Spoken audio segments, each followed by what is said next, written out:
Andrés, súper placer, un honor. He visto muchas charlas tuyas, muchas prácticas tuyas. He escuchado muchos de tu visión, tu consejo. No he podido leer todos los libros que has escrito. Me consta que estás escribiendo uno nuevo, que luego a ver si nos cuentas un poco de qué va.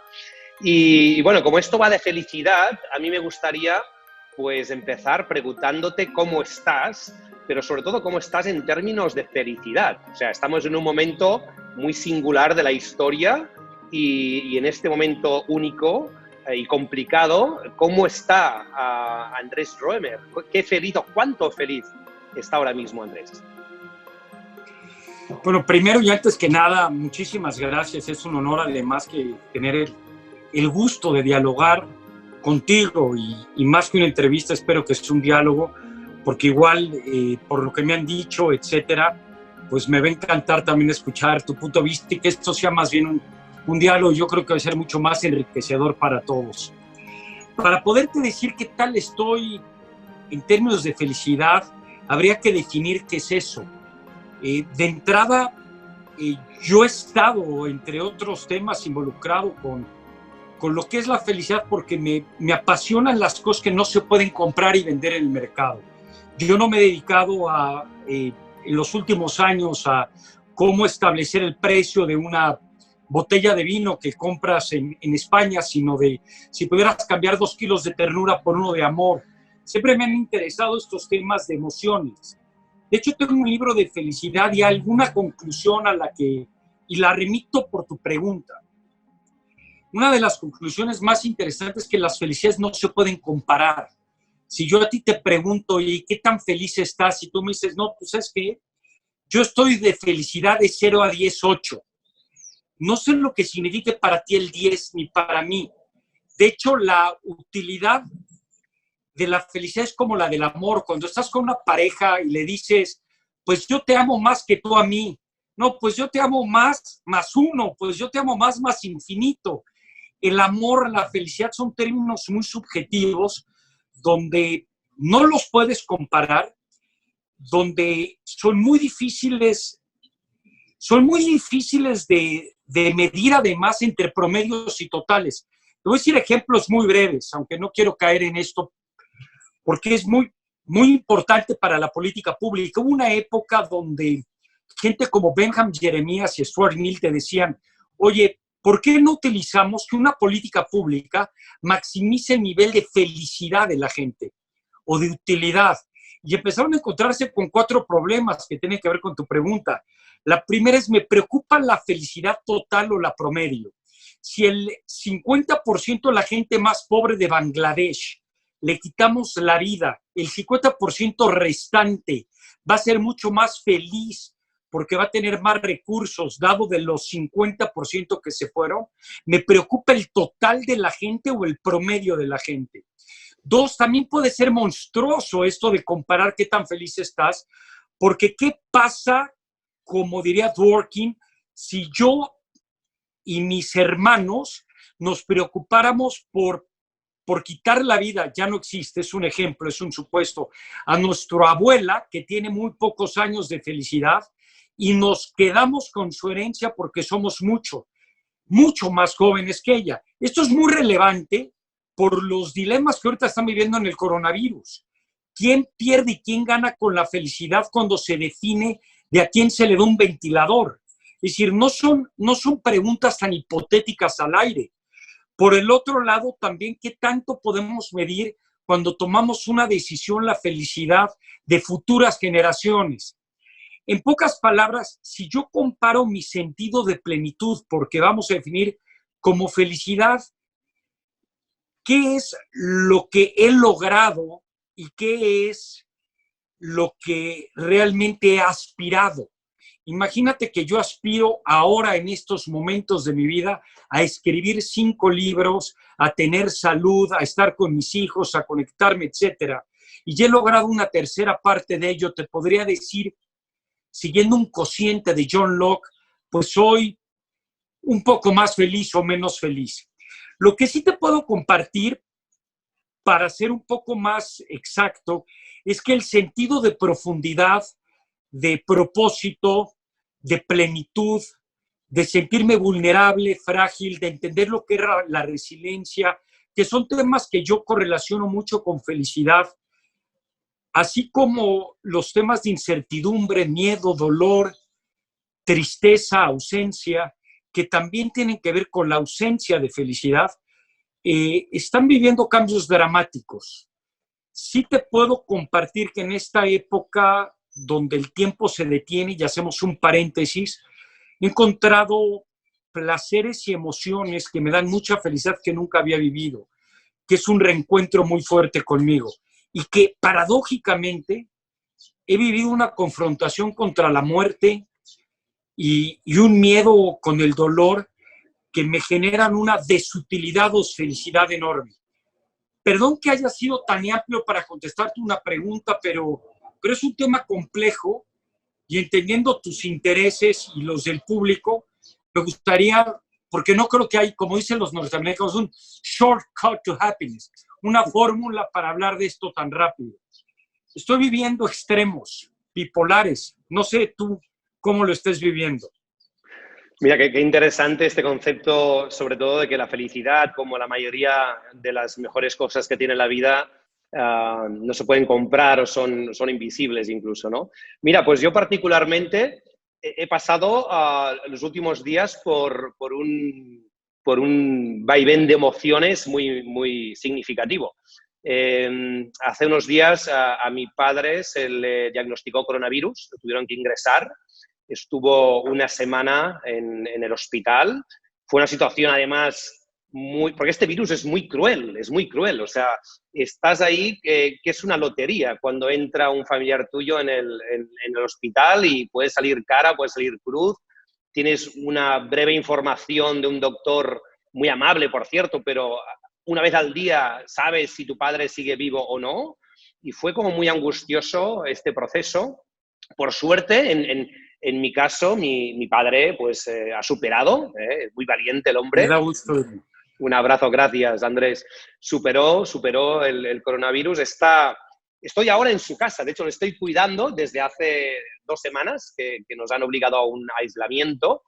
Y fíjate que en línea lo que dices de la felicidad, yo para mí todo este proceso empezó como algo pues muy doloroso por el temor, el miedo a perder a mi padre, también preocupado porque se cayeron muchos proyectos y ahora tendría que estar viajando y me quedé sin poder tirar adelante algunas iniciativas. Pero en cambio, estos 14 días que llevo encerrado con mi padre, que yo creo que nunca en la vida había pasado un día entero con él, han sido, yo creo que quizás sí que para mí esto ha sido muy próximo a la felicidad, porque este tiempo de calidad que he podido vivir con mi padre haciendo cosas muy básicas. Tiene un pequeño huerto, me ha enseñado lo básico de cultivar ahora cebollas, tomates. Este tiempo de calidad, pues yo creo que ha sido algo que me ha hecho muy feliz. Y también me hace ver que es todo muy relativo, ¿no? Una cosa que podía ser muy negativa, al final ha acabado siendo muy positiva. Pero no, es como muy intangible lo que he sentido, gracias precisamente en este caso, al virus. Gracias por preguntarlo, Andrés. Rescato de lo que dices, cosas muy profundas, y primero te agradezco por compartir y sobre todo pues te doy un abrazo virtual y cariñoso y cálido, porque entiendo y consiento el dolor y la angustia por la que viviste. En estas etapas de coronavirus hay dos variables que tú tocas que creo que son fundamentales. Una es el ingreso personal de cada persona. Es decir, ahorita el tema de se me cayeron proyectos, como tú dices, esta incertidumbre de supervivencia. Y por el otro lado, la cercanía. Es decir, para muchos, esto del coronavirus no tiene la significancia hasta que tu vecino, así se dice, hasta que metafóricamente, en tu caso es tu padre, hasta que tu vecino o alguien se pone en riesgo. Porque tenemos algo en el cerebro humano donde pensamos que a los otros le pasa. Yo fumo, pero a mí no me va a pasar. Yo manejo, pero yo no voy a yo vuelo en un avión, pero cuando tu vecino o alguien realmente cercano se pone en peligro o muere. La cercanía con lo que esto significa cambia absolutamente. Tú has tocado las dos variables más vulnerables y frágiles en una etapa de incertidumbre como esta. Uno es el ingreso personal y otro es la vivencia personal de la cercanía con la muerte, con el riesgo con el peligro. Por el otro lado, rescato lo que dices, algo muy profundo. Y yo también lo estoy viviendo. Cuando hicieron un estudio de felicidad, el longitudinal más grande que existe, que se empezó de hecho a principios de los 20 en Harvard, donde se evaluó qué es la felicidad y ha durado más de 60, 70, 80 años este estudio. De hecho, John F. Kennedy fue parte del mismo. Y murió mucha gente en el camino, pero se ha seguido evaluando. A la conclusión a la que se llegó es que lo más profundo de lo que hace a una persona tener, pues, este sentido de felicidad, no es ni cuántos títulos tienes, ni cuántos premios, ni cuánto dinero, ni cuánto estatus, sino lo que ha demostrado que te llena más en la vida y que lo más importante de la felicidad es esta plenitud, esta satisfacción. Son dos variables. Una, estar cercano de la gente que quieres, convivir. La cercanía te la puede dar también la distancia. Es decir, puedes estar unido aunque estés distante. La cercanía quiere decir poder gritar con tus amigos gol y tomar una cerveza. Es estar en el huerto con tu padre y plantar esta fruta y convivir y escuchar el silencio. Es, al final de cuentas, el belong, el pertenecer. Belong también quiere decir ser mucho más extenso, alargarte.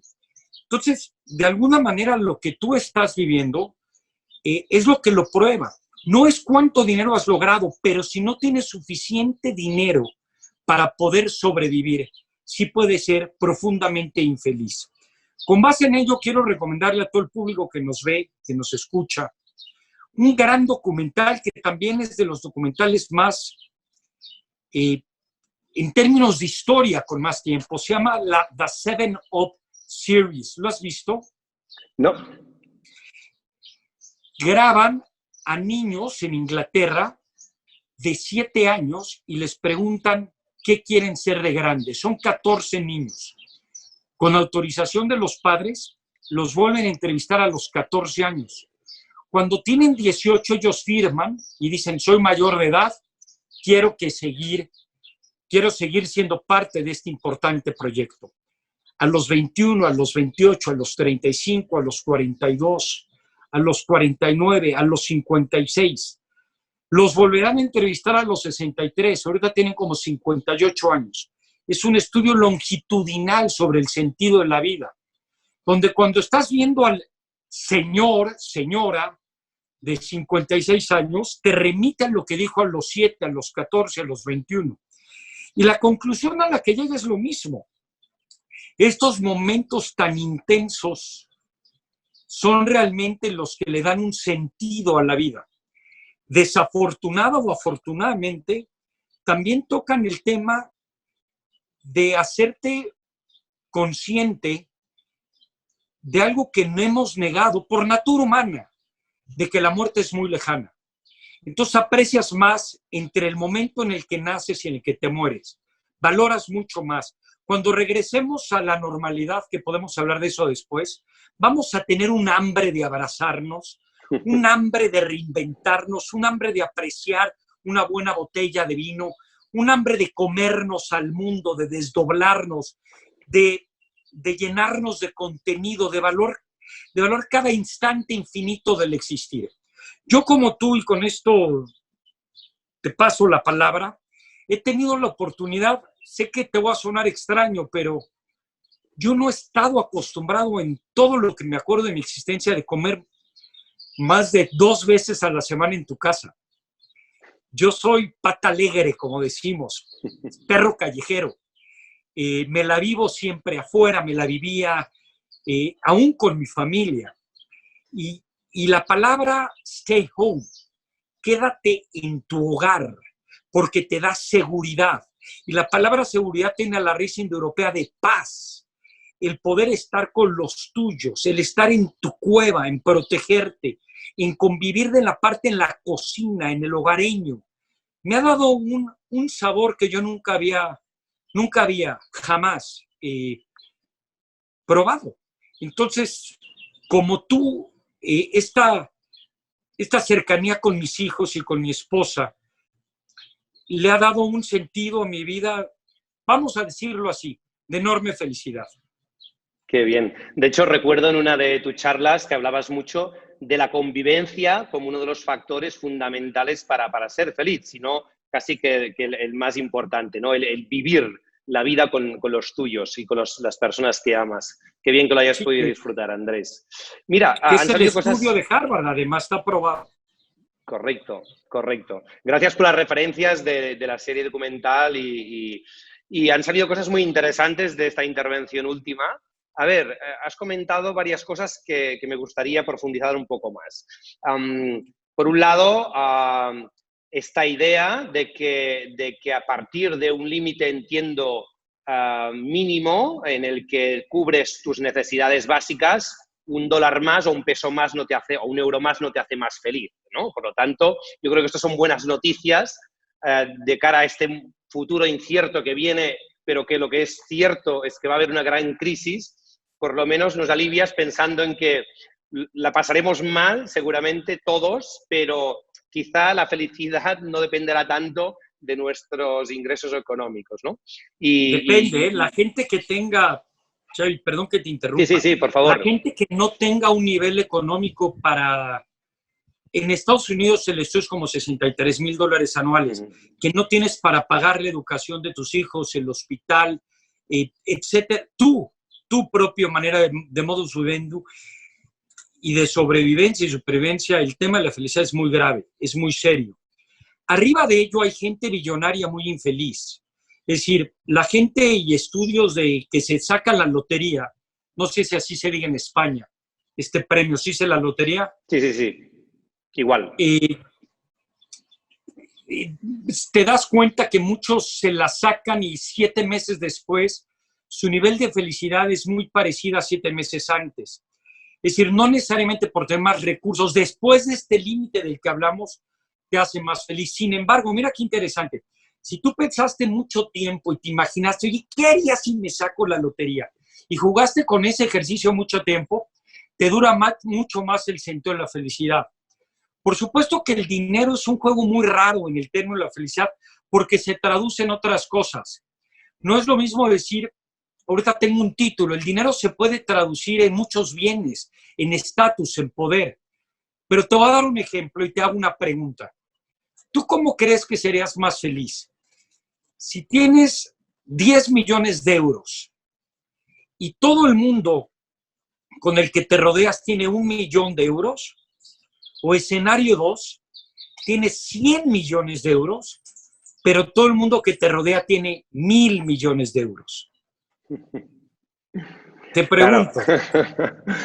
Claro, es decir, el tema del dinero es bien profundo. Si yo pudiera estudiar psicología, la mayoría de la gente le preocupa más que su calidad de vida y el tener el poder de compra después de cierto ingreso, repito, es su estatus, su poder en relación con el otro.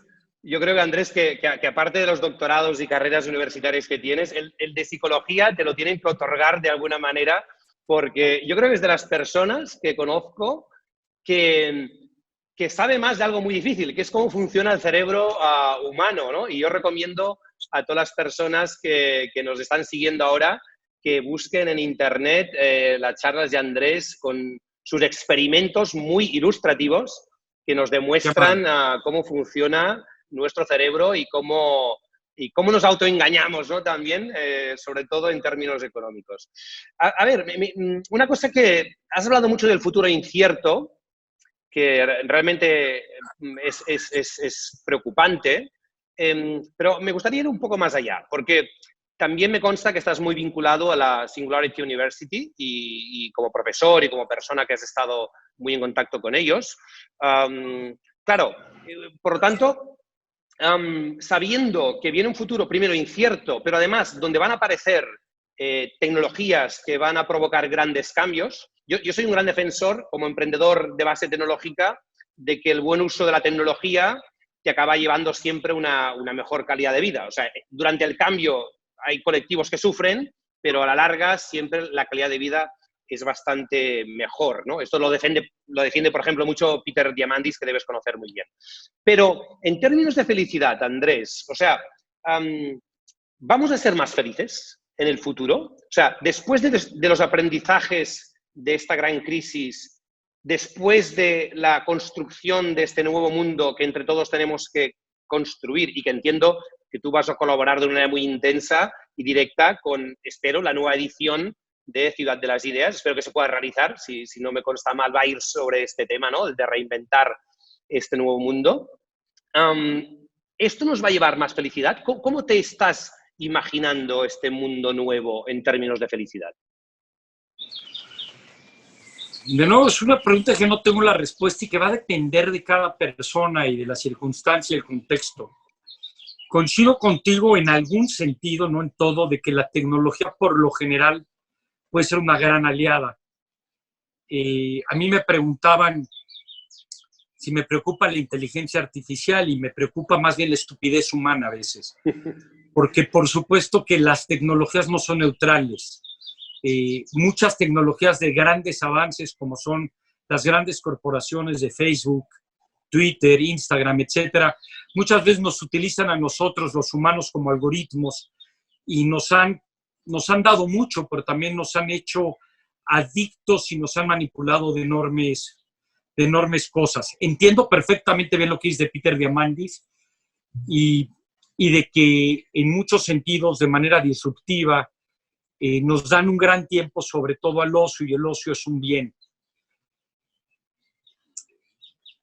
Mucho va a depender de las ambiciones de la gente, para responder a tu pregunta. Y allí hay algo bien profundo. Esta etapa nos ha permitido reconocernos como seres frágiles y vulnerables. Sobre todo los que hemos tenido pues por un lado, la falta de fortuna de tener a alguien cercano que haya o esté padeciendo lo del coronavirus de manera grave. Por el otro lado, afortunadamente, por la cercanía y los descubrimientos que hemos hecho de lo más profundo de nuestro ser, que es el sentir.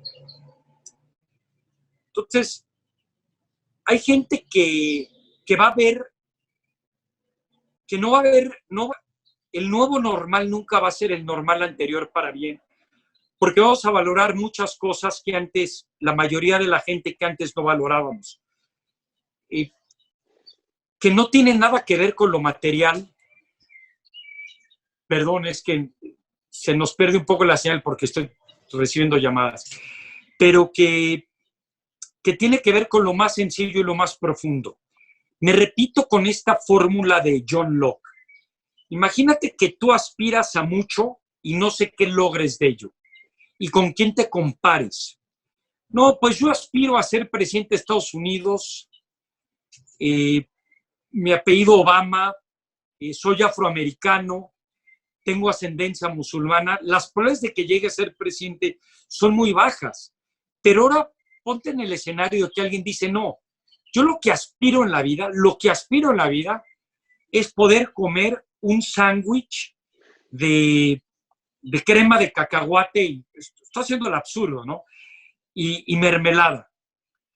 Pues por supuesto que la gente menos ambiciosa te podrá decir que es más feliz porque tiene mayor facilidad a ello, pero la gente crítica, la gente demandante, la gente que no se conforma con cualquier sistema democrático, la gente que realmente demanda mucho más de sus autoridades, que se exige mucho más a sí misma, probablemente va a ser menos feliz, pero seguramente va a ser más plena.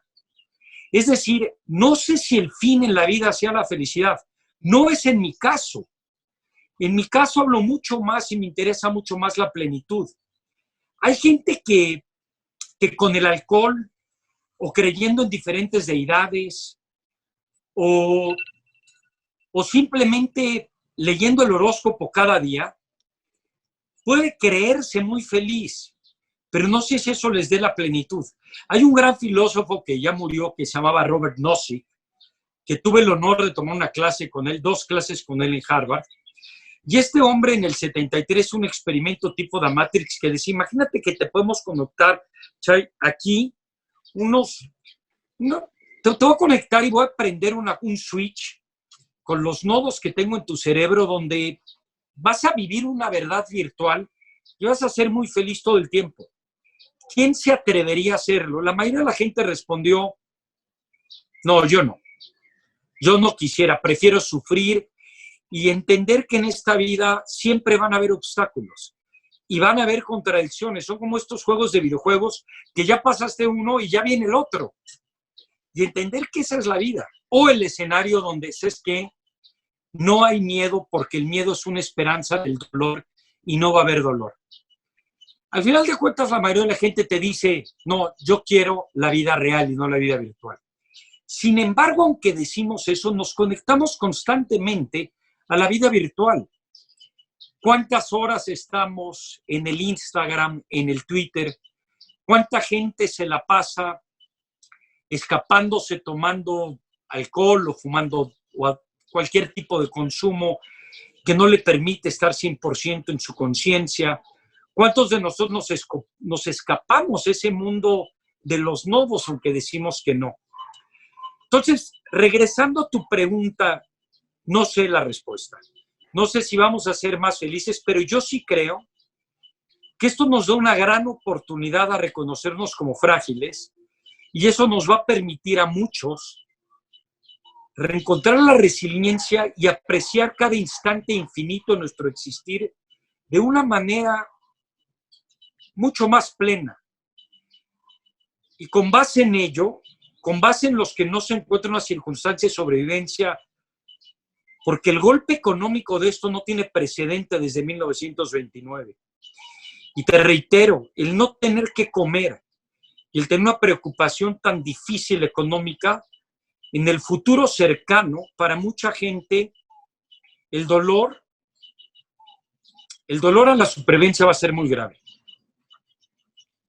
Qué interesante, Andrés. Estamos un poco fuera de tiempo, Perdón. pero cada intervención tuya han salido, yo creo que frases muy interesantes para que se puedan reflexionar y debatir en el Congreso. Yo, por mi parte, esto que comentabas, ¿no? Y para ir cerrando por mi lado, esto que comentas de las expectativas, de que cada uno... Yo soy muy defensor de esta idea de que la felicidad, en cierto modo, también es como una actitud. Yo como emprendedor lo vinculo mucho a esta manera también de vivir, de marcarse retos, no demasiado ambiciosos, pero que te obliguen a trabajar por ellos, a luchar por ellos, a hacer cosas que tengan sentido, a poder compartir con amigos, divertirse también, que creo que lo has mencionado en alguna de tus charlas como algo fundamental, ¿no? Y que tiene que ver también con la convivencia.